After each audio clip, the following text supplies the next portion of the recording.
Hello, this is Zach Clark. I was recently asked to share my perspective on the challenges that have now emerged in 2020, and then to try to clarify the guidance that we are providing leaders that we coach. I think that we have a bit of a unique perspective in that we work with over 40 leaders every month and interact with hundreds of nonprofit organizational leaders, ministry leaders, major donor supporters all around the country constantly. And so it gives us, I think, a very unique take on how the challenges of 2020 are unfolding, and enables us to think deeply and clarify what is the guidance that we're really trying to offer to the leaders that we work with in our coaching and other ways that we help. So a leader asked me to kind of clarify these in a video, and I wanted to share it with you as a business owner. I've thought a lot about in the past couple of weeks, and it's now the second week of March. I've thought a lot about in the past couple of weeks, how do we actually understand and clarify the challenges that we're facing here in the United States and even abroad in 2020. And what was one very clear, significant challenge for the year has now become not one, but two, but three challenges. The first one was very predictable and anticipated, and that was the fact that we're in a major election year. It's predictable because we have election cycles in this country. And why that presents difficulties and challenges to leaders is that in a major election year, there is just so much noise and distraction related to the political campaigns. So essentially, a massive marketing, communications, and fundraising engine is unleashed that starts long before the very beginning of the year, and it unfolds with an increasing intensity every week all the way through until the election. And so while this may not actually in an election year impact revenues, what it does is it makes everything harder. It becomes harder to be heard because people are so inundated with this engine pushing content and calls to action, appeals, and all these various things to them at all times. So we have to work harder in election years to be heard. And so we knew that that was coming, right? It gets harder to get people to take action. It gets harder to see them respond to a call to action or an invite to an event or something. So extra effort has to be devoted to make sure that people are actually hearing what we say. And this holds true in every channel of any kind of media, whether it's social media channels or marketing, advertising, or even the phone or email. The second challenge and the third challenge, though, that have emerged were not anticipated nor predictable. The second challenge being what I characterize as the psychological and behavioral impact of coronavirus 2019. Now, there's certainly a medical impact and an economic impact, and how widespread and deep that goes is still unfolding, and information is sort of changing day to day, even minute to minute. But to me, that's not the primary leadership challenge. You may find yourself making a lot of medical decisions at this time, depending on your work, depending on your community, depending on who you serve and your customers are. But the primary challenge is the fact that this is a psychological and behavioral impact that is very, very real. And so I think the temptation sometimes for leaders is to try to approach all this with logic and, well, how bad are the numbers and what is the possibilities and all the various things that this could shake out. And I think that hides your attention from where it really needs to be, which is on the reality that there is a very real fear that is impacting people, that is changing behaviors. And we have all kinds of evidence, right, that is changing behaviors, at least right now, and it might be for quite some time to come. So while we don't know what the medical impact is going to be, well, we don't ultimately know the scale of economic impact. What we do absolutely know for certain is that people's focus and attention is changing, and so their behaviors are changing, and that is a challenge. So we know certainly it's going to be harder to do anything that's involving large groups of people in person, right? At least for a time. It's probably going to be harder to get people to come together in small groups, depending on the impact of coronavirus in your community. And it may even get more difficult to be able to meet with people face to face, which is often the driver of your economic engine, at least the most significant aspects of it, in terms of face-to-face relationships that lead to referrals, that lead to new customers, and all those kinds of things. It might get more difficult for a while to do that. So that's a challenge, right? And then the third challenge is the volatility and impact in the markets and the unknown impact on investors and business owners and asset holders. So obviously there is an impact. Obviously things are changing, but it's way too early in the year to have any way of knowing how this really ultimately will impact real incomes, real business, real profits, real assets. We've had too many years in history where significant impacts have occurred in the first half of the year and things ultimately ended in a far different place by the end of the year. So that's all very unknown, still unfolding. Anyone that tells you that they know what's going to happen on the business and economic front and income front is lying to you or deceiving themselves. But again, what do we know? What we do know is that we are seeing reactions and fears in the markets and reactions and fears in the business world that are causing very specific shifts, and we haven't seen those shifts in over a decade. Some of these shifts we haven't seen in many decades.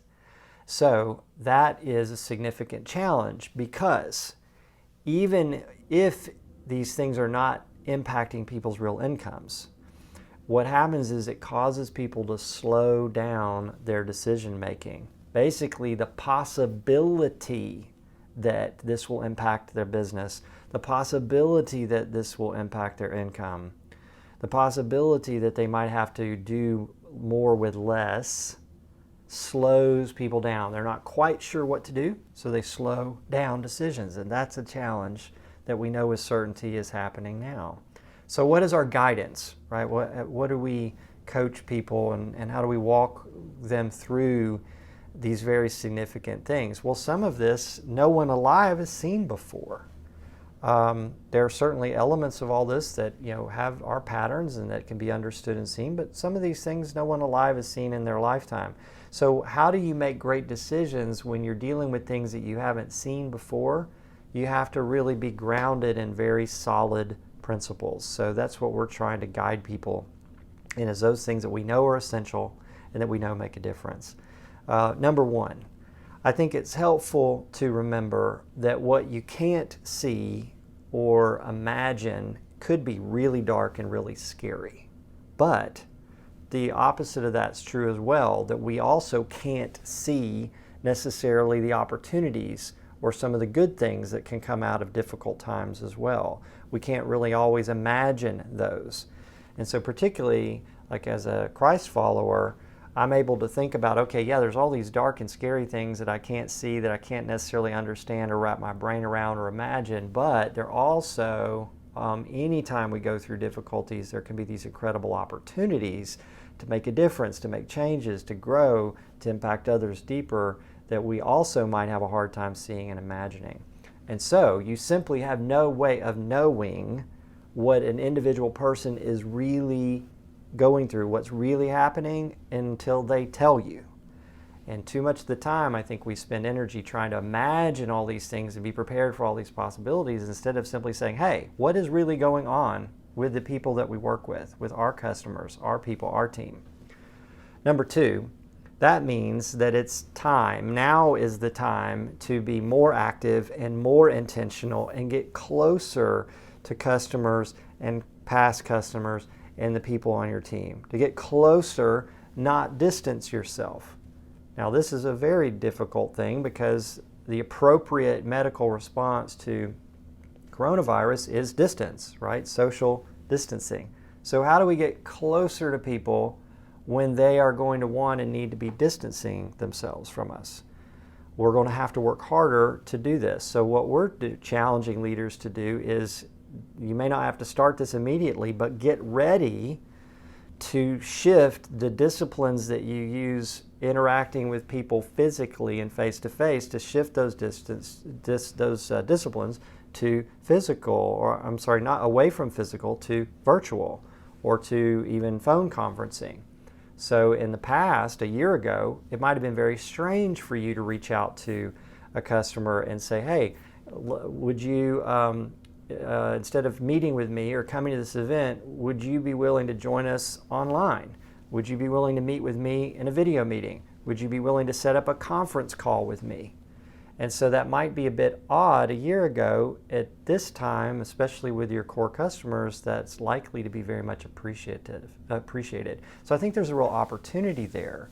That if people are going to be saying no and distancing themselves, one of the ways that we can get closer is, as they say no to getting together face-to-face or in the room with you, they might quickly say yes to being on the phone, being virtual, right? Because people still are going to desire that closeness and that connection.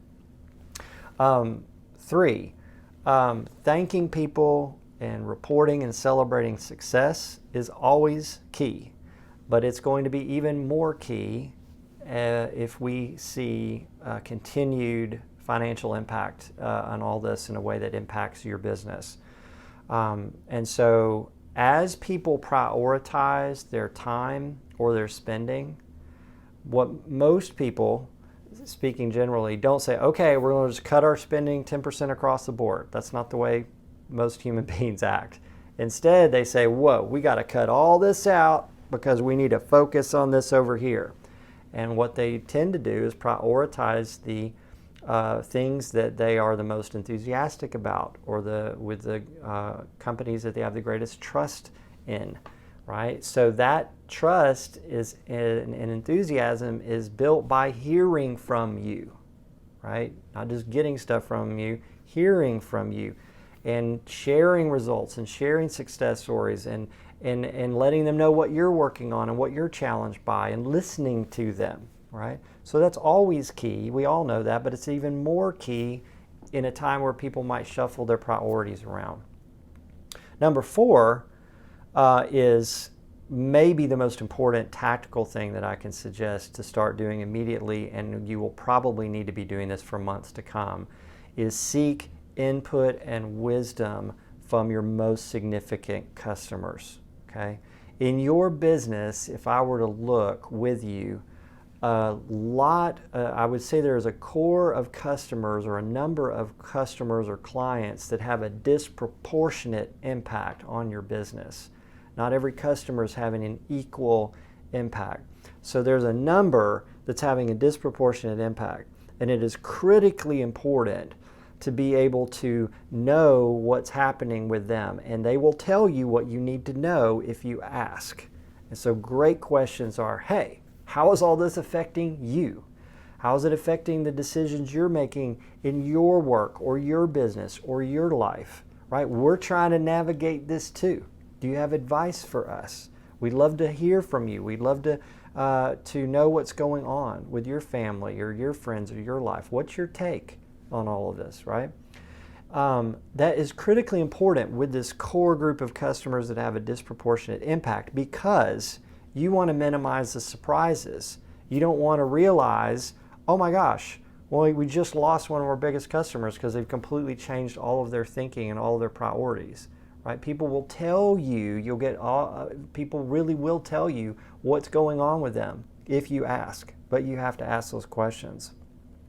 Number 5, for your team or for your partners, for your sort of audience, being really clear on your priorities as a business, your messaging as a business, being very clear and making sure that's up to date, and thinking about, do we need to adjust this? We do not want to be tone deaf. When all the rest of the world is talking about all this stuff and we're pretending and talking exactly the same way, we're going to seem tone deaf. It's going to seem off to people. So is our message really clear? Our priorities clear? Is our team on the same page here? It's all very, very important in these difficult times. Number 6, I'm not saying that you need to do this right now, but I am saying that you need to be ready. So be ready to quickly adjust spending down when you are sensing that the shifts are really starting to impact your business. Be ready to be quick. And you have to do the opposite of what most small businesses will do. What most small businesses will do is they get fearful. And when they get fearful, they start making cuts. And what they do is they end up cutting the things that don't feel like the mission of what they do, the heart of what they do, right? So we want to protect the core, but we have to uphold the things that really drive our economic engine, really drive our revenues. So this is very difficult to do well. It's easier to say, you know what, let's cut everything that doesn't affect our customers, right?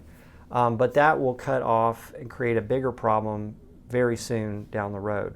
So how do we uphold the things that actually drive us forward and protect that spending, because that's driving our economic engine? And then how do we serve our customers really well, but do so more economically?